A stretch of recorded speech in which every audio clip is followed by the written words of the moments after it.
Hi there everybody, how are we doing? You are watching my channel, Boomy Reactions, and I am Boomy. I nearly lost my voice there. I am Boomy, welcome back my lovelies.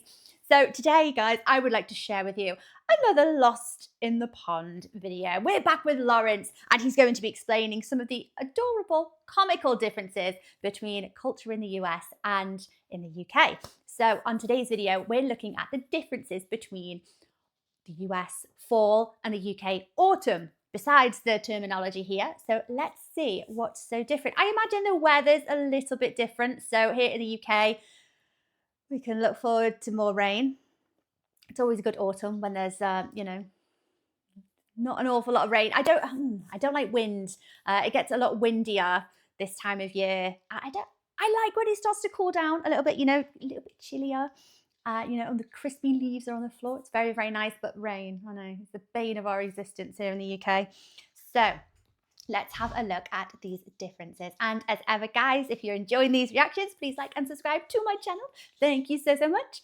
If you're interested, I have a Buy Me a Coffee account. The link is here. And if you're interested in supporting my channel any further, I have a link to my Patreon. If you could check that out, it would be amazing. The link is in the description below. So let's catch up with Lawrence, shall we, guys?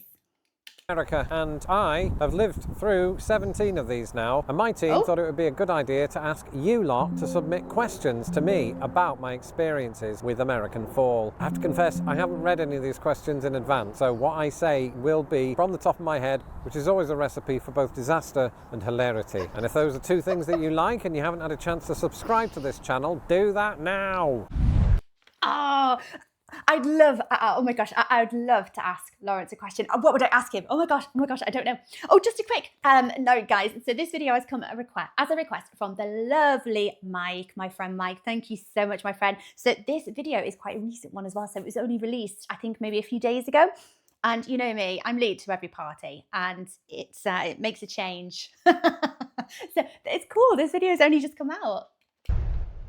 In the meantime, let's take a look at some questions. All right, the first question comes from Barb P8618, who asks, do people in England decorate their homes for Halloween and fall? And my honest answer to that is, I don't remember. I don't think we tend to go all out on things like that. In my street, in Chicago, where I live, just about every other house has at least something up, whether it's just a basic spider web or an entire garden devoted to monsters and skeletons that scare my dog. And it's like I was saying to my hairdresser earlier today that while Halloween historically originated in Scotland, many of the present day traditions that we all take part in originated right here, not in Lincoln Park, but in America. Yeah.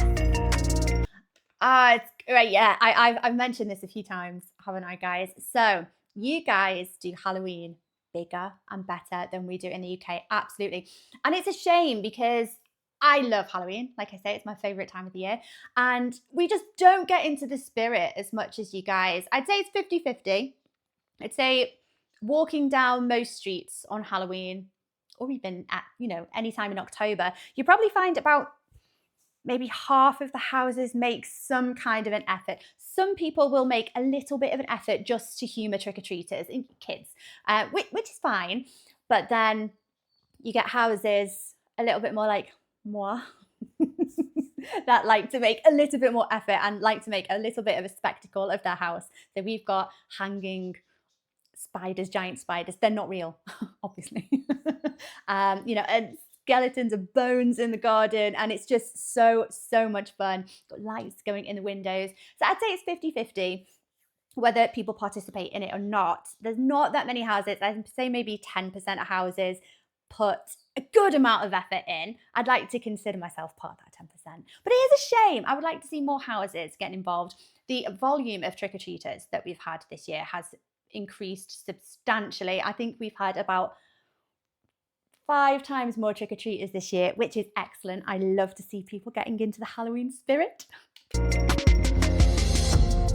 And And so it just feels like even to this day, America has a bigger stake in going all over the top with it. The other thing is, in Britain, our houses are old enough that they look like they're from some sort of horror story. So we don't really have to do anything Not like that. all Neil of them. Simri 3481 asks, why are there women in America named Autumn but none named Fall? I've not had a chance to think that question through, Neil, but I would imagine that there are all manner of complications with calling your daughter Fall, especially if your last name is Down. Plus, in the fall-autumn debate, I think that autumn is a more beautiful word, whereas fall is a more functional word. Do you want to call your kids something functional? But I think in general, in America, you have people who've got names that are seasons. Autumn, summer, winter. Summer, yes. You knew somebody called Winter, didn't you, Tara? I've heard it, yes. There aren't many people But not called spring. No. Maybe that's because, as Lawrence says, maybe it's more of a functional word, or maybe not much of a function. Yeah, it could be a function, can't it? It's to spring or a spring. So yeah, maybe there are complications with calling your child Spring. Is it a feminine name? Is it a masculine name? Who knows? But yes, I was just going to say, well, I've heard of people being called Winter. I understand. So if you guys, obviously the terms are interchangeable. Like we call this time of year autumn, but you guys, even though you call it fall, you're well aware of what autumn refers to. But because maybe you don't use it so much, in conversation, maybe the name autumn just, I don't know, it kind of stays that little bit more special, doesn't it? It's a bit more beautiful. Whereas over here in the UK, because we do use it to describe this time of year, maybe I think there might be less people called autumn over here, Maybe it's more of a US favoured name for that reason, because, we will be using the term autumn, whereas you guys would be more likely to say fall, maybe. This one comes from the esteemed Rockin' Stacey, who says, fall comfort food, US versus England. It's a hard question to answer that, because when I think of autumn in the UK, I don't really think of it as this special time like you do here. So assigning foods to that particular period is quite difficult in my head. I'm sure there are some. But here in the US, it's things like chili, innit? Americans, especially here in the Midwest, we love a good chili. In Britain, though, what do we go for? I suppose, a warm apple cider. But when I say apple cider, I'm not necessarily meaning what you refer to as apple cider, a non-alcoholic drink, and also cider's not a food, so that doesn't answer your question. Dwight Clough asks, what is your favourite autumn tree? Oh my gosh, just before we move on, so that was a bit more of a foodie question earlier, wasn't it? So in the UK, as summer, as it comes to an end, and we're all looking forward to autumn, and I think most of us really do. I suppose we'd start eating more comfort food that you wouldn't want to eat in summer, because I don't know, it just doesn't feel right, and it's the weather's just not good. Like, you don't want to eat a stew in summer. It kind of feels a little bit wrong, unless maybe you spice it up a little bit. So I suppose for myself anyway, I'm not speaking on behalf of everyone in the UK, but I would be looking forward to more stews, casseroles. I would eat chili all year round, so I don't think I'd look forward to a chili, particularly in the winter months. I'm quite happy, more than happy, to eat chili all year round. I'd say hot pots, casseroles, definitely 100%. Heartier, fattier, more carb-heavy meals, possibly. So moving on, what is your favourite autumn tree? And that is a hard one to decide, I think, at this very moment. It's the tree behind me, the orange one. And this sort of orange that you see right there is very indicative of the kind of colours you see, not just here in Chicago, but across much of the northern United States at this time of year. I just think there's a greater vibrancy to the fall colours of American trees. And to give you a favourite one would be hard. Right now it is definitely Maple? that one. I don't know what kind it is. If you stay right there, I'll go and ask it. So I'll be right back. Hello? Sorry, what kind of tree are you? I'm a sugar maple tree. For hundreds of years, human beings in North America have leveraged me and my kind for maple syrup. I've heard it's yummy, but I wouldn't know because I'm a tree. Thanks for calling me your favourite tree. You're my second favourite YouTube sensation, behind Coco Melon. All right, I'm coming back. Hi, squirrel. How are you doing, mate? There's squirrels everywhere.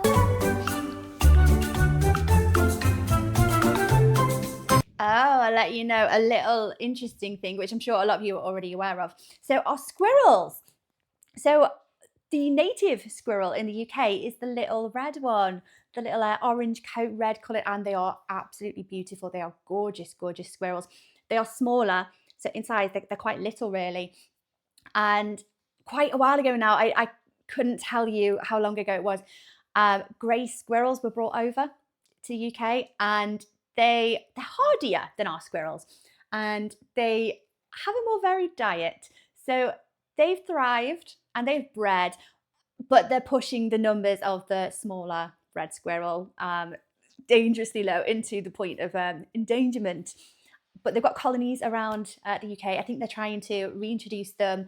And yes, so nice kind of autumn difference here between our squirrels. We do have, so grey squirrels are everywhere. In fact, there's a park not too far away from here in Chester where they've stopped hibernating because they get food all year round and people feed them. And they are adorable. Like, I love going to see these squirrels at this park. You can see them pretty much everywhere. We've got them in the back garden and they are gorgeous things. But yes, our native squirrel is the smaller red squirrel, and it doesn't, I think the grey squirrels are just far better at thriving in the environment. So interesting fact. I'm sure you wanted to know that, guys.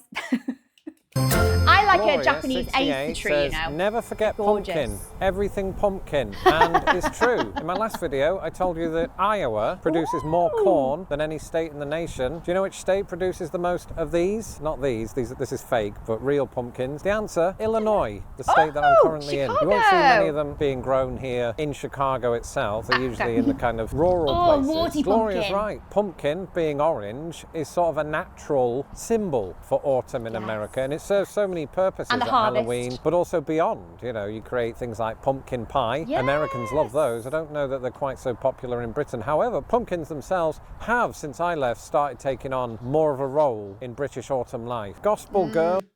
So yeah, I suppose they're quite symbolic of autumn because of the harvest as well. You know, the harvest time, and this is when all the pumpkins are harvested, decorated as well, carved up at Halloween time.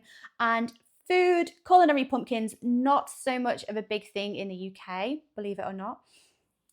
Most of the pumpkins that we'll buy in the supermarket are the ones that have been bred to be carved. So the flesh is thinner. Is it thinner or softer? Easier to carve. Either way, they don't taste nice. Don't make the mistake that I've made in the past of cooking these disgusting carving pumpkins. They are not culinary pumpkins. So yeah, don't make that mistake. You can buy culinary pumpkins separately, but they're not as much of a big thing. Like pumpkin pie hasn't caught on so much, but it's all right. I think give it time, give it a chance. We're going to catch on to pumpkin pie in a big way, I think. I still need to try pumpkin pie. 33 AD asks, what is your favourite thing to do at home and how is that different from when you were young? Also, I'm a fairly new subscriber, so hi. Hi! Here's the thing about that. Autumns in Chicago are pretty similar temperature-wise to autumns in Britain. So in that respect, it doesn't differ so much, but what I do to combat that does differ a little bit. Nowadays, in our new house, we actually have a fireplace. When we can be bothered, we actually light with real wood. When we can't be bothered, we just use the fake fireplace. In Britain, I'd cuddle up next to the radiator. We have these big metal radiators on our house. It's quite common in Britain. Sometimes I'd rest my hand on those for so long that I'd burn myself. And Ardies. Well, needs must, don't they? Yes, massive difference in our houses. We have big metal radiators to heat our houses. I don't think they are as efficient as other methods, but I don't claim to know. But yes, cuddling up to a radiator when it gets very cold is a common thing here in the UK. I'd say most houses have a fireplace, unless they've been built a little bit more recently. Unless you're like me and you get rid of the fireplace. There used to be a fireplace here actually, but yes, I got rid of it for the sake of space. Functionality over aesthetics sometimes, you know, it's a fine balance, isn't it, guys? A lot of people love them. I prefer the space, I know, in my living quarters. A lot of people have become quite attracted to the log burners over maybe the last 10 years or so. They've become a bit of a staple in most homes. It's you know, a very, very big trend, fashion, fad. Not me though. No, I haven't caught on to that one. We just thought we got rid of a fireplace. I don't want to install anything else in place of it.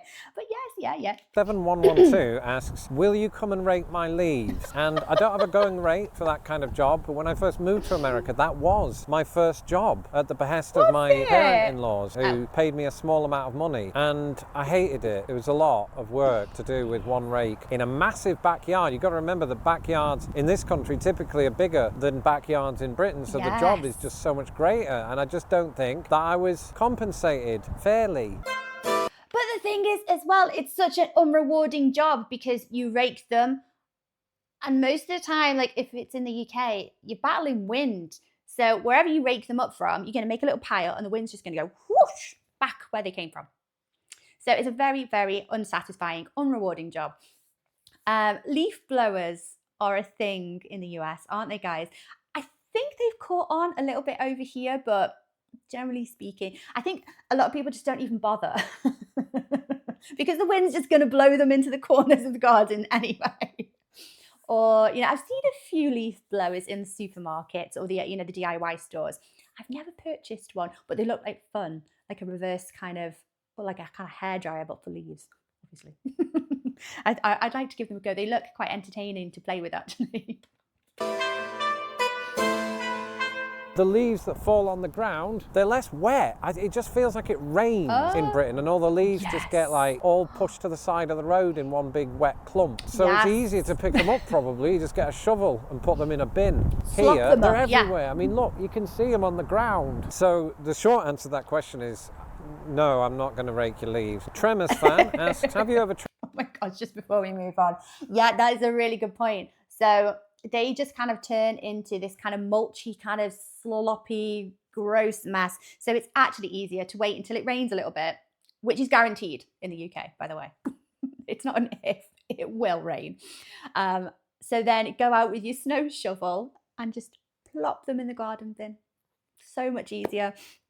Yeah, but like I say, you know, you're going to be battling the wind, blowing those leaves around. So is there much point in raking them up? I don't know. Tried your hand at leaf peeping. And this term is something that I understand to be something that originated in the northeast of the United States, where you basically go on a little tour of that area of the world and look at leaves. I mean, there are worse ways to spend your day, aren't there, I suppose? I like being out in nature. I think it calms me. It brings a smile to my face. Well, at least internally it does. I don't usually show it. And so I think leaf peeping, in the sense that I just described, sounds actually quite nice. I haven't officially done it. I've just sort of casually done it, like I'm doing right now. But let me know in the comments if you've ever been leaf peeping, unless it's a euphemism. I don't want to know any more after that. Beta. That is exactly what my brain went to. Maybe I'm just really rude-minded. I thought when he said leaf peeping, I had images. of like peeping toms, you know. I had images of just weird people hiding in a bush, peeping. I don't know why. I know why has my brain gone to that? That is so weird. That sounds kind of fun, doesn't it? It's one of those activities that is really fun to do when your kids are young. Did you ever do the activity where you can get a leaf and then you put like paper over it, and then you go over it with a crayon, and it kind of leaves that wonderful imprint of the leaf and the skeleton of the leaf in there, and oh, kids are just amazed by it and they love doing it. It keeps them quiet for like hours. So yes, I definitely enjoy doing that. I still go on these lovely autumnal walks, and when it's actually dry in the UK, just as the leaves have started to fall, and you can go along kicking up the leaves in the road until eventually you make the mistake of kicking up the leaves on the side of the road, and there's a cheeky dog poo hidden underneath it. It's happened. Herbs49 asks, does England have a harvest festival similar to US Thanksgiving? And is it a No. national holiday? Yes No. and no. Yes, we do have a harvest festival, but it's not a national holiday. It's No. one of those observances that I think most people in England don't really take part in. And I attended such festivals when I was a kid to bring sort of food and things like that. But it doesn't have the name recognition that Thanksgiving does here. Virtually everybody who is a citizen or resident of this country probably participates in Thanksgiving in some way, but UK Harvest Festival, I mean, it's one of those things you did at school and then forgot about until I moved here. And then I was reminded that the Thanksgiving here was sort of based on our Harvest Festival. I was like, what Harvest Festival? Oh, Harvest Festival, I remember that. I got a gold star one year. Feels like a rainbow. Drew my Oh my gosh, just before we move on to the next question again, that is, I think, to most people in the UK, maybe it's more remembered from generations older than Lawrence, but definitely younger. The only memories we're going to have of Harvest Festival is from school, where the curriculum's still quite outdated and they're not changed very frequently. So schools still do Harvest Festivals, primary schools, which is elementary schools. And, you know, this time of year, they do a bit of a harvest festival kind of food fundraiser type thing where they ask people to donate canned goods. I'm not really sure where they go, like maybe food banks. That seems like the most sensible place for these collections to go to. But everyone donates the same kind of rubbish, don't they? Everyone, and we all do it. I've done it. And we go into the back of our cupboards and we find whatever we can. And it's always those things that are either out of date or things that you picked up in the supermarket and you had a crazy spur of the moment thought and you thought, oh yes, I'm going to pick up some of those tinned lychees because maybe I'll use them. I mean, they're on offer. Maybe I'll use them in some kind of exotic dish, and you never do. So they just stay lonely in the back of the cupboard for a long, long time. And that is what gets donated to these. What do you call them in the US? Is it a can drive? I can't remember what you call them. It's the only time of the year that we would do like a harvest. I don't know what we even call them. But yes, we all send them in with our kids to schools and they collect tinned goods and then send them onto the food banks. But it's always the rubbish that nobody has used for a long time. So I'd hate to be a recipient of these canned goods. You'd get the weirdest things, you know. But yeah, that's what harvest kind of means to most people in the UK. I'm sure it used to be more of a thing, but it's not a national holiday. We absolutely don't celebrate it. Schools might do like fun little class assemblies about the harvest. They might sing hymns. Yes, they still do that, most of them. But outside of that, it's not really, it's just not something that's celebrated in the UK. We need Thanksgiving. Like, that sounds so much more fun. And the idea of being thankful for things in your day-to-day lives is adorable. But obviously we don't have the origins and the roots behind the holiday, do we? Morrison7625 asks, is there a similar thing as leafers or leafing or leaf peeping in England? And my honest answer to that is, I don't think so. This is a phenomenon I only heard of after moving to the US. I think the nearest thing that I could think of to that is either bird watching or train spotting. I don't mean the film with Ewan McGregor. I mean the act of going out and looking at trains and getting their numbers because you're that heavily invested as a nerd. I'm a nerd myself. It's just trains are not my focal point when it comes to that. And Evie Beezy I'm not passionate about is flannel trains. plaid. So yeah, like Lawrence said earlier, I've never heard of leaf peeping. I don't know what we'd even call it here in the UK. It is a fun activity to do, more so with children, going out and kind of, you know, going on an autumn walk and observing the leaves and the differences between the shapes of leaves. And it's a fun activity to do. I don't think many people do it outside of childhood. I could be wrong. But it's still a fun activity to do, I guess.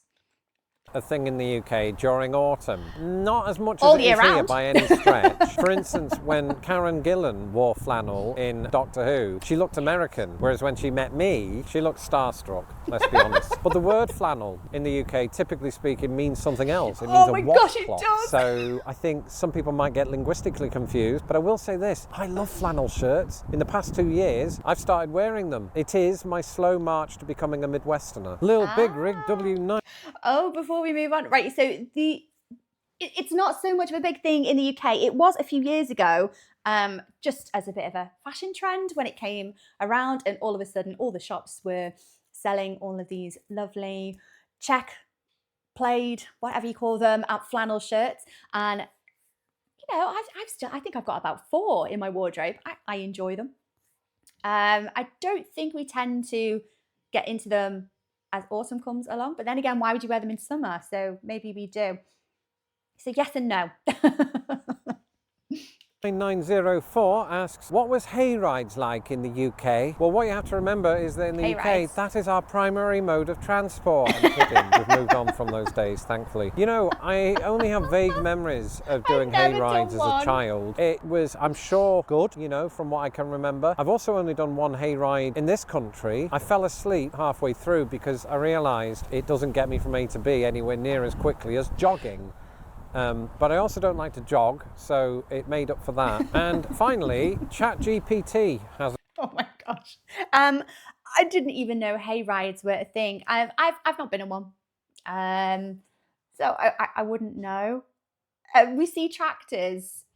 Actually, no, that isn't necessarily true, because there's lots of parts of the UK that maybe wouldn't see tractors as frequently as the more rural parts. So here in the northwest, you see a tractor every day, because generally speaking, you're surrounded by quite a lot of fields and farmland pretty much anywhere you go, unless you go to big cities like London. I don't suppose as much, but here in North Wales, and I imagine a lot of parts of Wales and probably England as well, yeah, we see tractors at least here like once a day, and they're not a welcome sight, because normally when you see them, it's because you're trying to get from A to B and you're on the road. Now, tractors don't go very fast. No, they do not. So when you see them and you're trying to get desperately wherever it is that you need to get to, the shops before they close, I don't know. Most people are cursing tractors being on the road. Outside of that, you know, you might spot them in a field or two, but yeah, we see tractors an awful lot, and they are not a very welcome sight. The question for me, and that question is, why do you think Americans are so obsessed with autumn? And I think I have a good answer for this. I think, especially here in the northern part of the United States, because our winters are just such a hellscape, this is like our last hurrah. We know what's coming, so let's Okay. just enjoy the absolute arse out of this. And it's pretty. Like I said, the colours are nice and people respond well to vibrancy. I must confess, it's Yeah. my favourite season. I suppose the reason for Same. that is that it's the time of the year in the Midwest that's most like England. And it's like the old saying, you can take the boy out of England, but you can never take England out of the boy unless the boy is the European Union. Well, that was fun, everyone. And until next time, watch this video and goodbye. Oh, he's so funny. I love his sense of humour. It's very dry. Why do I think that the US is more obsessed with autumn than the UK? I don't. There's plenty of people here in the UK that really look forward to autumn. I'm one of them. I know an awful lot of people. You see an awful lot of Facebook posts and everything around, and people kind of fawn over the idea of snuggling up as it starts to get colder. You can eat comfort food. You're kind of building up into going into hibernation, really. So I think similarly, we love autumn as well. So I don't know if it's just specific to the US. It's a beautiful time of year, isn't it? Like Lawrence said, the vibrancy, all those gorgeous, gorgeous colours, all the oranges and the reds and the yellows.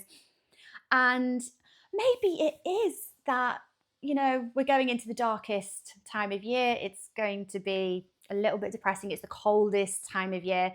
And as we're leading into it, maybe it is that last hurrah, that last cheer of okay weather. As a pasty-faced pale person, what I will say is I like the relief from summer. Not that we have ridiculously hot summers over in the UK, but by the time you're getting into September, you're glad to see the back of muggy weather, like humid or just sweaty, you know. So I do like that. There is definitely a side of that I enjoy. So you're kind of looking forward to it cooling down. But then in spring, the exact opposite, because you're looking forward to it warming up. So maybe it's just a bit of a cycle that we go through every year. That's my 2 cents anyway, guys. Oh my gosh, I do enjoy watching these videos from Lawrence. Oh, he's so funny. So guys, thank you for requesting this video, Mike. I hope you enjoyed watching that along with me. Take care of yourselves, and I will catch you on the next video. Bye-bye.